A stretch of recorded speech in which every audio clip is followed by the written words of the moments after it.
number one. I'm very sure, 100%. Oh.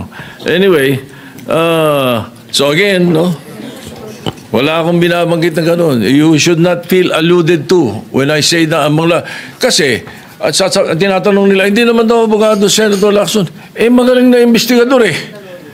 Di ba? Talo niya ng karaniwang abogado. Hindi ko sinabi si Senator Marcoleta, abogado na yun o sino pang abogado. I never mentioned any name. I was saying, napakadaming abogado sa Pilipinas, libo-libo. So, a lawyer who was not well-versed in investigation, mas gusto ko na yung investigador. That was my point. Ano ba? Why will you feel alluded to, Mr. President, if I did not mention your name? Di ba? Now,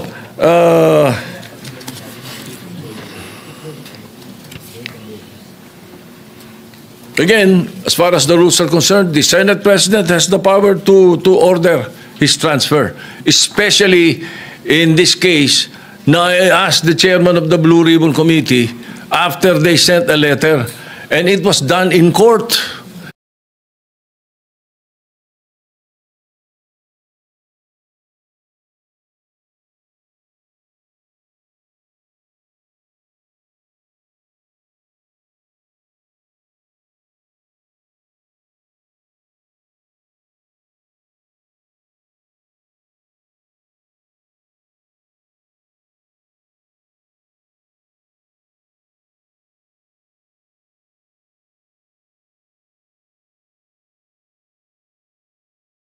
It was done in the RTC 112 this morning. That was where the letter was transmitted to Attorney Valentina of the Senate Legal, who was representing the Senate in the hearing of the writ of amparo. Yun ang istorya nun. So the request was go back to the Senate. Ay sabi ko maganda if that is your request, because that is precisely what the members of the minority wanted. Hindi ba?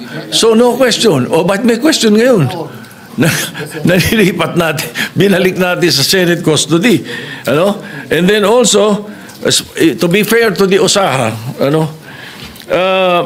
every day, they monitor wherever that person is. Kahit na nung dinala natin yung si Colonel something sa Muntinlupa, mayroon tayong sa Pasay City Jail, si Balad ba yun? You don't need to have an OSAA there the whole day, 24 hours. It's not necessary. The important thing is it's under the custody of a legal custody. Yun ang importante ron. So hindi kailangan nakabantay OSAA doon. Now, if you want to change the rules, then you propose some amendment to the rules na gusto niyo OSAA nakabantay kahit saan natin ilagay. Alright? Now, maraming nabanggit kaya isa-isay natin to. Pasensya na kayo. Ang Witness Protection Program, ang pagkakaalam ko, magkakaroon ng immunity from criminal prosecution. So, kung natatakot sila sa kanilang security, billion-billion ang pera nila Ang dami nilang pwedeng bayaran security guard Kahit 1,000 security guard kaya nila Bakit kailangan ang gobyerno?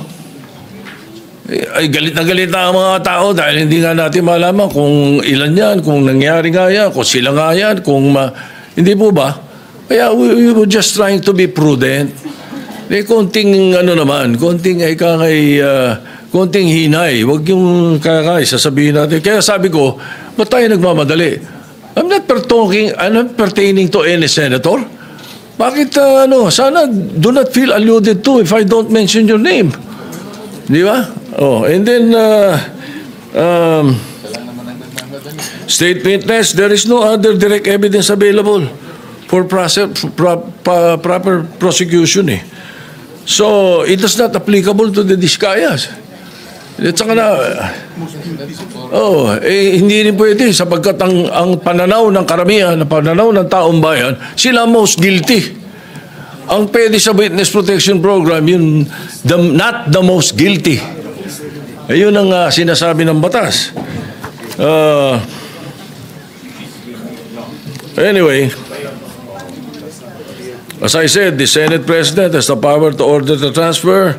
And if I have used a word that does not conform to your palate, then pagpasensyahan nyo. Pag ganun, bagkat karamihan ng binanggit ko, opinion ko. Kung ako ini-interview ng media, I always, as far as I'm concerned, tell the truth. Pag ang media kausap mo taong bayan eh. Ganun yun. Kaya iniiwasan ko na hindi ako magsabi ng totoo. Kung opinion ko hiningi, binibigay ko opinion ko, hindi ko tinatago. So if you don't like my opinion, I'm sorry, Mr. President. But that's how it is. Thank you. Yeah, Mr. President. What is the pleasure of the minority leader? Yeah.